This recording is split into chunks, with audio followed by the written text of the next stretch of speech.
Hey, what's up guys? I'm Raga. Hey, I'm Lucas. And we're back for part 3 of our Fundamentals Progressive Jump with Style playlist. Jump with Style, I like it. That's a mouthful.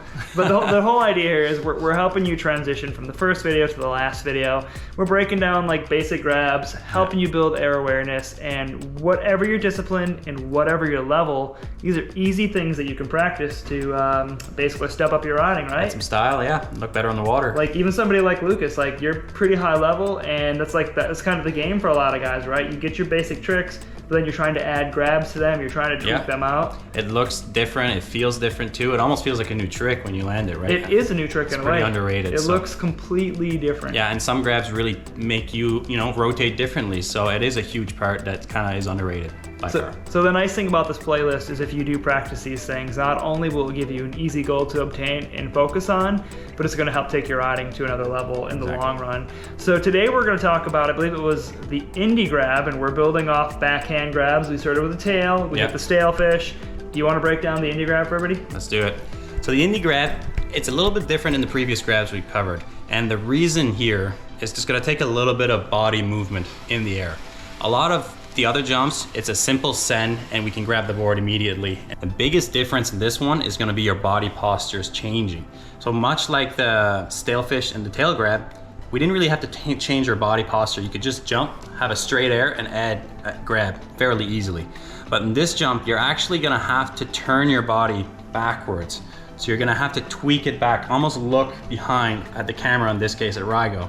Or if there's a crowd behind you, you want to look back. Look at the crowd, look at the camera. Exactly, and what happens here, it opens up your hips and it allows you to reach for that grab way easier versus doing a straight air. You're kind of counterbalancing it against the harness. It's making it super hard to reach for that indie grab in the middle of your board here. So first things first, indie, it's in between your toes. So instead of in between your heels, you're going to the front of the board now. And again, the tweak, very important topic. We're gonna pull the back knee up this time. So you're grabbing in between the board, pulling the back knee up, extending the front leg, trying to add as much style as you can. You can see I'm not perfect at this neither. That's something I try to do better on. So yeah, pull it in, tweak it, straight air jump. As you're coming down, we're backhand again. So kite is going in your favor. It's going to land forward and it's gonna help you, land with speed. So indie grab, big topic, big point for me is turn back, look at the camera, then grab. Make sure you do that. That's the biggest trick. That's gonna make it way easier for you to learn. And a big point that I'm going to probably have to address in every single one of these videos is the kite motion. Every tutorial I've done for the last 6 years now, people always ask about the kite. So I'm just gonna reinforce the point. This is just a basic, simple jump. It can be applied to any jump, whether it's a freestyle pop, a send air. That actually doesn't matter when it comes to the indie grab. But in these clips, Lucas is just doing a send jump. Sends the kite up to noon, and then he takes his backhand off, which redirects the kite forward, pulls you downwind. So the timing doesn't matter as much as you would think, as long as you're going up and then getting pulled forward downwind. And those are the two key factors to remember. One thing as well we can address is there's 2 different ways to do the indie, and Lucas is doing the tuck knee. So we actually do have some shots of you doing between the legs, not tucking your knee in, and it looks pretty goofy. Yeah, so if you're actually, it comes down to your style, right? Your legs. If you grab the middle of the board and you pull both knees in, that's technically against the grab rules, right? You want to have one leg poked out and one leg bent. So as you can see, tucking in the knee does add a lot more of that style. You really want to make sure that you have one leg relatively extended, the other one bent as much as possible, instead of just doing the pooey, both knees It's up, like the poo stance when you're riding Exactly. It's the same thing as the poo stance. To be fair, there's nothing wrong with it. We all start somewhere and we all learn. And if that's what you need to do to reach the grab, go for it. 100%. And then take that to the next level and try to add your poke to it. So again, there's nothing wrong with that. That's the starting point.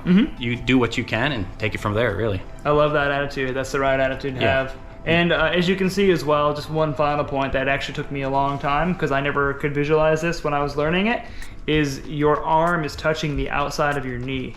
So that was like a cue for me. Okay. Arm touch the outside of the knee. Yeah. I think that, we'll get to this later, but like for crail grabs, I still can't get my arm on the outside of my knee for crail. Right. I have to reach on the inside of my knee. It doesn't look as good as an outside grab. Right. And I'm well aware of it, but this is where I'm at. It's all about your flexibility, how you're reaching for the grab. Some people have different restrictions where your harness is sitting, so whatever works, but definitely, back arms on the outside of the knee as you're reaching for the grab, and you're pulling in that board as hard as you can, basically. So as far as this series goes, just make sure to follow the videos in order. Start with the tail grab, work on your stale fish, and then as you feel good with those two, try this video, go for the tuck knee indie, and this will actually help bridge you into, this will help more tricks like the corral grab and things like that, because you're starting to get used to rotating, you're building air awareness. These things are cumulative, so stick with it and have fun. If you got any questions, drop it in the comments. If you found this video helpful, give it a thumbs up, hit the subscribe button. We'll catch you later. Cheers.